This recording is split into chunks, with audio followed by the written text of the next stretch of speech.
শসা গাছ অনেক বড় হয়ে গেছে, এদিকে হয়েছেও শসা। আমাদেরটা ওই পাশে এখনো কিচ্ছু হয় নাই।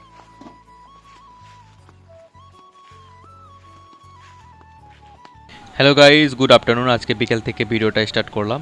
আজকে আমি, মা এবং বোন সবাই মিলে ঘেরে আসছি আমাদের সেই আগের ঘেরে। যারা জানো, মানে ব্লগ দেখো আগে, তারা তো অবশ্যই জানো। আজকে হচ্ছে কুমড়োর চারা রুতে আসছি আর কি। আর শশা আমাদের এখনও বড় হয় নাই, পাশের ঘেরে এই যে দেখতে পারতেছো। খুব সুন্দর একটা পরিবেশ। আর ওয়েলকাম টু নিউ ব্লগটা বেশি বড় না, তাই স্কিপ করো না, সম্পূর্ণ দেখো। সো সাথে থাকো। Love you all the time.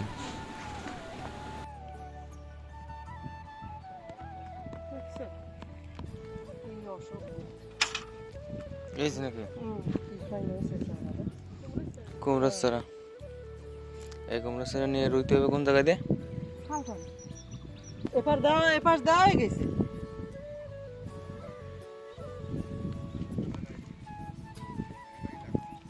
Packet দিয়ে বীজ ও বাবা, এ জল টল লাগবে না এতে।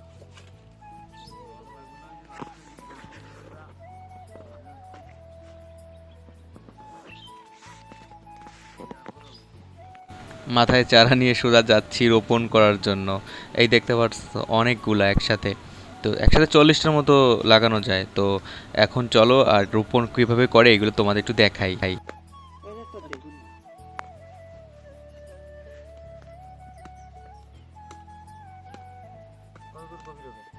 বেশি গভীর লাগবে না।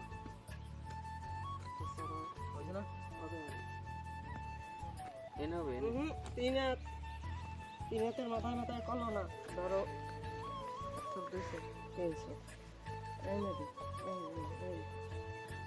সোজা করি, সোজা বুঝিয়ে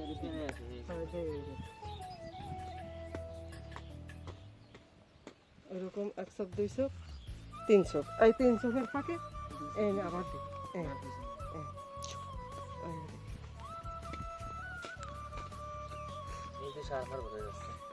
অত গোড়ায় দিস না, একটু সরা।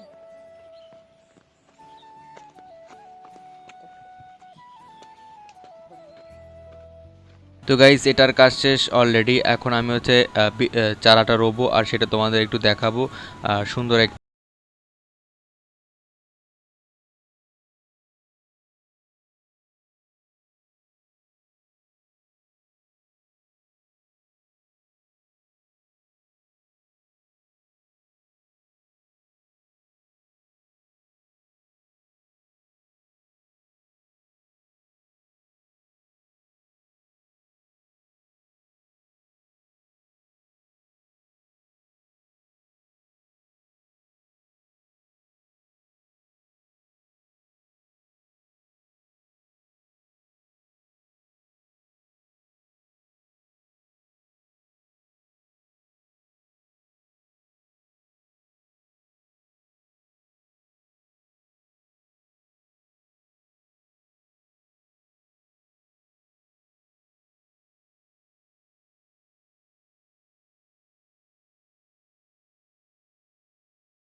গাইস, কাজ শেষ, সবাই দেখো যাচ্ছে। আর আমি এখন আমাদের গেটে শশা হয় নাই, পাশের গেট থেকে শশা খাচ্ছি, এখনো হয়ে পারি নাই। এই যে তোমরা খাবা নাও। তো কাজ শেষ, বাইরে রাখছি। ছোট একটা ব্লক ছিল। কুমড়ো সারা করে লাগাইছি টোটালে। তো গাইস, এই ছিল আজকের ব্লগটা। অনেক ছোট ছিল। তোমরা এই ছোট ভাইকে একটু সাপোর্ট করো। তোমরা সাপোর্ট না করলে আসলে সামনের দিকে এগানো যাবে না। জানি ভালো ভিডিও বানানোর চেষ্টা করি, তোমাদের সাপোর্ট পেলে আরো ভালো কিছু হবে। তো টাটা, বাই বাই, দেখা হচ্ছে নতুন কোনো ভিডিওতে। ভালো থাকবা, লাভ ইউ, টাটা।